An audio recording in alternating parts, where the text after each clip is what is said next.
परीक्षित राजा ने जैसे ही खजाना देखा, वो रोज ही देखते थे, वो अपने मंत्री संतरियों को पूछते थे, कोषाध्यक्ष को पूछते थे कैसा क्या चल रहा है, कोई अभावग्रस्त तो कोई दिक्कत, वो रोज ही निकलते थे शाम को। तो आज उन्होंने वहां जाकर के देखा तो एक बक्सा खोला।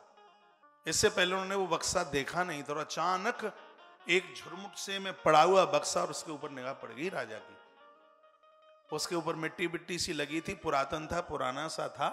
अचानक राजा की उसके ऊपर निगाह पड़ गई, और राजा ने वो बक्सा खोला तो उसमें एक स्वर्ण जटित मुकुट दिखाई दिया। सोने का वो मुकुट था। राजा ने उसको उठाया। भीम माने नहीं थे। भीम ने कहा कि इस मुकुट को लेकर के मत जाओ, ये एक अपराधी का मुकुट है। वो जरासंध का मुकुट था। वो कहा उसके पुत्र सहदेव के माथे पर इसको लगा दो, जरासंध के बेटे का नाम सहदेव, ये उसको दे दो, भीम मत लेके जाओ। और लेकिन जब जब इस धरती के लोगों ने संत भगवंत माता पिता की बात नहीं मानी, तब तब बहुत घाटा हुआ। मेरे प्रभु ने मना किया, भीम नहीं माने, और ऐसे मुकुट लेकर के आए जैसे भारत का मैच जीतने वाला कप्तान वो डंडी को उखाड़ करके लेके आ जाए। क्या बोलते हैं उसे? विकेट। हाँ, तो वो ऐसे मुकुट। कहा मैंने इसको जीता है तो मैं क्यों नहीं लेकर के जाऊंगा।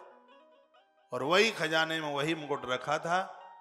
परीक्षित राजा हिंसा में कलयुग को जगह दे के आए थे। 4 जगह दी थी ना, तो उसमें हिंसा भी तो थी। तो जैसे ही उस मुकुट को मस्तिष्क के ऊपर रखा, उसी समय माथे का विचार बदल गया। पापकृत कर्म करने का मन आ जावे तो ये समझ लेना कि उस दिन अन्न में दोष रहा, कोई पाप की रोटियां खा ली, किसी से झगड़ा हो जाए, कले। इसलिए तो कहा गया कि साधक को सबके घर की रोटी नहीं खानी चाहिए। जो साधना करते हैं, साधक लोग हैं, वो सब जगह की वो रोटी नहीं खाते। हरिद्वार में एक भंडारा था, कुंभ था, 98 की बात है, मैंने हो सकता है पहले भी चर्चा की हो। हजारों महात्मा पंगत में बैठे हुए थे। एक साधु खड़े होकर के चिल्लाने लगा कि मैं नहीं खाऊंगा कि इसमें से मछली की दुर्गंध आ रही है। पंगत परोस गई थी, हजारों महात्मा बैठे हुए थे। लोग अचंभित हुए, कहा ऐसे कैसे हो सकता है? कहा मेरी नाक बोल रही है इसमें मछली की दुर्गंध है, इसमें कुछ न कुछ हुआ है। जन महात्मा जी के द्वारा वो भंडारा, उन्होंने कहा कि देखो हम साधक लोग हैं, सन्यासी हैं, ऐसा नहीं हो सकता। लेकिन वो तो बड़ा तपस्वी महात्मा था। उसने कहा कि जिसकी तरफ से भंडारा है, जिसका इसमें पैसा लगा है, उसको बुलाओ। उस व्यक्ति को बुलाया गया और कहा कि भंडारा तुम्हारी तरफ से है। कहा मेरा योगदान है, इसमें सहयोग है, बहुत बड़ा सहयोग है। क्या तुम बता पाओगे तुम्हारा कारोबार क्या है? वो बाहर से आए थे, शिकागो से उनका आना हुआ था। उन्होंने कहा कि हमने सरोवर खरीदे हैं और हमारा मछली का व्यापार है। उस आदमी को ये पता नहीं था कि बाबा खड़ा हो गया और ये कह रहा है कि मछली की दुर्गंध है, ये तो उसको पता भी नहीं था। उसको पूछा गया तो उसने कहा कि हमने तालाब खरीदे हैं और हमारा मछली का व्यापार है, मछली पालते हैं और बेचते हैं। सब साधुओं ने एकदम खड़े होकर के उस महात्मा की पीठ थपथपाई, और परदेश में ये व्यापार मछली का दुर्गंध बने हुए अन्न में से आ रही थी। पाप की कमाई का इतना बड़ा दुष्प्रभाव होता है।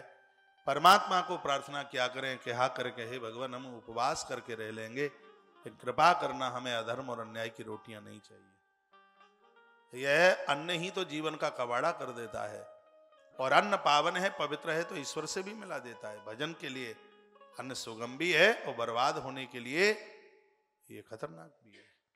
रावण ने कहा था कि मेरा जीवन खाने पीने से बिगड़ा, और बिगड़ा था। इस धरती पर बहुत लोग खाने पीने से ही बर्बाद हुए हैं। शराब ने उन्हें बर्बाद कर दिया, मांसाहार ने उन्हें बर्बाद कर दिया, बिल्कुल खत्म कर दिया, किसी काम का ही नहीं छोड़ा।